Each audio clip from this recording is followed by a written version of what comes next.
Hundreds of thousands of Christians are among those who fled Iraq and Syria in the midst of Islamic extremism and conflict. Christians face the threat of systematic torture and mass executions. ISIS has declared Christianity as the number one enemy. Millions of Christians live in countries where they are persecuted for their faith. Many governments try to control the growth of the church. Even in traditionally Christian countries, sometimes there's hostility towards vibrant Christianity. Hostility to the people of God is not something new. People are often threatened by success, growth, and large numbers. Perhaps you are facing hostility in your workplace or even in your family because of your faith. The passages today not only highlight the reality of living in a hostile environment, but they also point out how you can survive and thrive in the midst of a hostile environment. From Psalm 19. The heavens declare the glory of God. The skies proclaim the work of his hands. Day after day they pour forth speech. Night after night they reveal knowledge. They have no speech, they use no words, no sound is heard from them. Yet their voice goes out into all the earth, their words to the ends of the world. Study God's revelation. God has revealed himself to the whole world through creation. David says that when you look at the universe, it's obvious that there is a God. The heavens declare the glory of God. The skies proclaim the work of his hands. Day after day they pour forth speech. Night after night they display knowledge. Francis Collins, renowned physicist, geneticist, noted for his 12 years of service as the director of the National Institute of Health and his leadership of the International Human Genome Project, a team of over 2,000 scientists who collaborated to determine the 3 billion letters of the human genome. Our own DNA instruction book said this: I cannot see how nature could have created itself. Only a supernatural force that is outside of space and time could have done that. God's revelation in creation is available to everyone. No one is excluded from this. There is no speech or language where their voice is not heard. Their voice goes out into all the earth, their words to the ends of the world. As we look at the world, we see God's footprint, his eternal power and divine nature. Yet although God has revealed himself to the entire world, much of it remains hostile to him.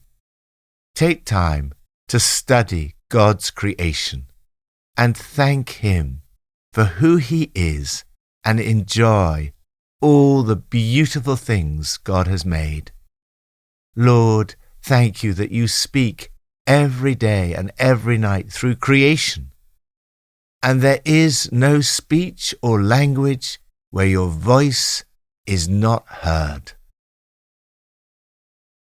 New Testament from Matthew 26. When Jesus had finished saying all these things, he said to his disciples, As you know, the Passover is 2 days away, and the Son of Man will be handed over to be crucified.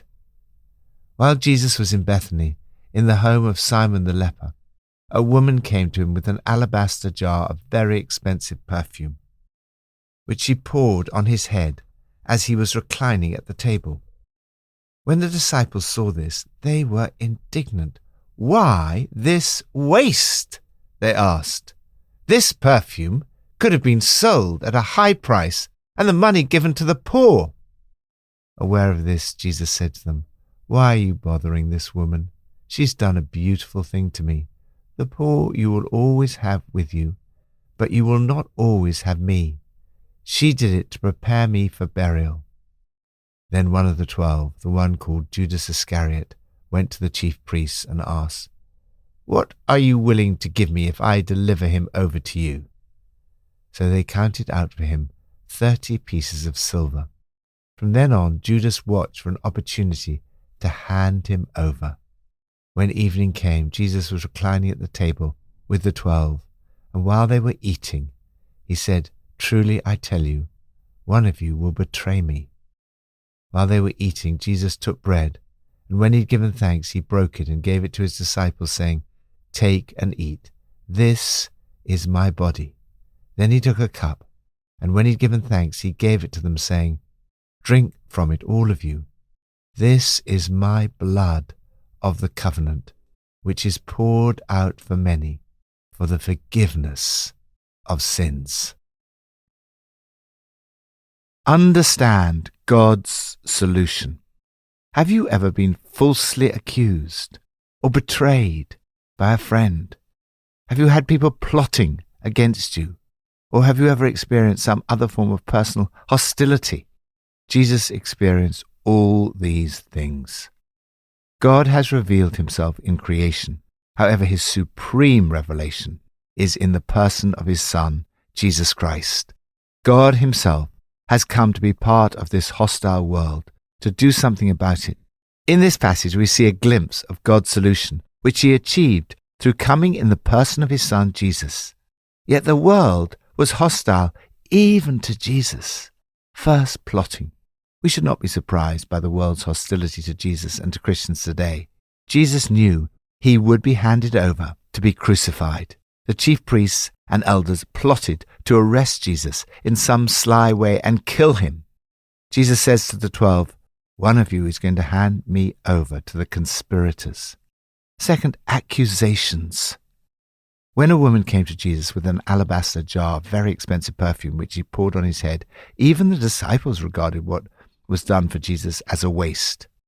There's something deeply moving about this incident. Jesus is given for us. The cost is beyond anything we can ever imagine, and his death is imminent. A jar of expensive perfume is only fitting, and yet the disciples are fussing about waste.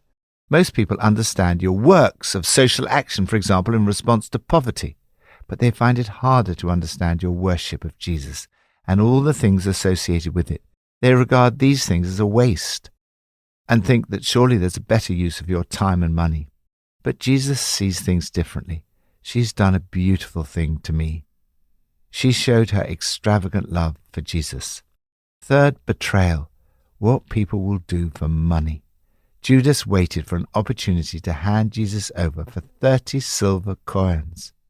How painful this must have been for Jesus. Judas was one of his closest friends, one of the inner circle of 12 he'd chosen. He knew, "One of you will betray me." Yet Jesus, in his extraordinary love, dies for them all. During a meal together, he begins to explain the meaning of his death. He explains, through the breaking of the bread and drinking of wine, that his blood is to be poured out for many, for the forgiveness of sins. Jesus' answer to a hostile world was to be crucified in order to make forgiveness and redemption possible.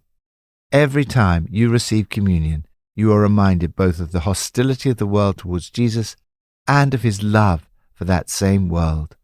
Lord Jesus, thank you that you died for me and demonstrated how to love a hostile world. Old Testament, from Exodus 1-3. So now go. I'm sending you to Pharaoh to bring my people, the Israelites, out of Egypt. But Moses said to God, "Who am I, that I should go to Pharaoh and bring the Israelites out of Egypt?" And God said, "I will be with you, and this will be the sign to you that it is I who have sent you. When you've brought the people out of Egypt, you will worship God on this mountain." Moses said to God, "Suppose I go to the Israelites and say to them, 'The God of your fathers has sent me to you,' and they ask me, 'What is his name?' Then what shall I tell them?" God said to Moses, "I am who I am. This is what you are to say to the Israelites. I am has sent me to you." know who God is. Moses asked God, "Who am I that I should go?" God replied by telling him who he is. In the end, the answer to all our questions and problems is not to be found in who we are, but in who God is.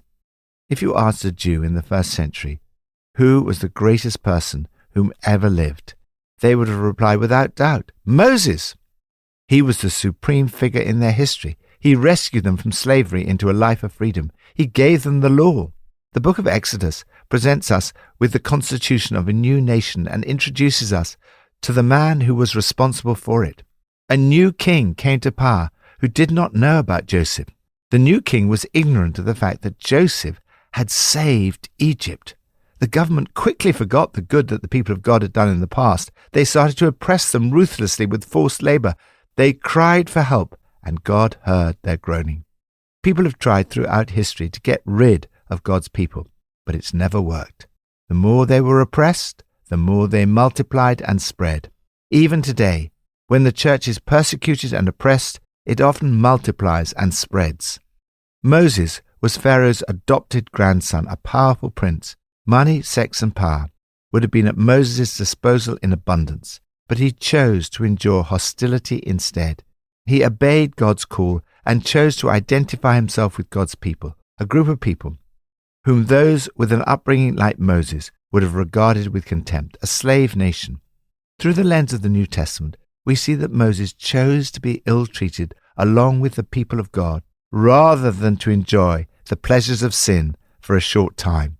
He regarded disgrace for the sake of Christ as of greater value than the treasures of Egypt because he was looking ahead to his reward.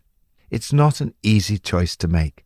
However, in the end, he obeyed God's call and took on a hostile world. At the heart of his obedience was the recognition of who God is. God revealed himself in various ways to Moses and promised, "I will be with you." The revelation of his name was particularly significant, as names were understood as a declaration of a person's character or nature. God reveals himself as, "I am who I am." The only way in which God can be fully described is with reference to himself. This name declares the unique greatness and eternal nature of our God. This name, in a contracted form, then became the name by which God is known throughout the rest of the Old Testament. In Hebrew, it's Yahweh, normally translated in English as the Lord. Moses' subsequent obedience to God was rooted in this understanding of who God is. In effect, God tells Moses not to worry about the hostility he will face. All that matters is that I am who I am is with him. He is sufficient for all your fears, anxieties, and challenges. Jesus said, "Before Abraham was born, I am." The great, eternal, and sufficient I am has drawn near to us in Jesus, and he's promised to be with you. When you know I am who I am is with you, you can relax and be at peace. Lord Jesus, thank you that you are with me in this hostile world and that you are sufficient for all my fears, anxieties, and challenges. Pippa adds, Moses owed his life, amongst other people, to 5 brave women. Shiphrah and Puah, the midwives, defied Pharaoh and saved the lives of hundreds of male babies. Moses' sister Miriam acted cleverly in fetching Moses' own mother to nurse him when he was discovered by Pharaoh's daughter in the reeds.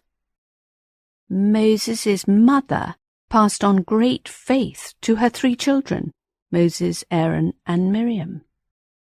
And most surprisingly of all, Pharaoh's daughter had compassion on Moses, and she rescued him and took him in as her own.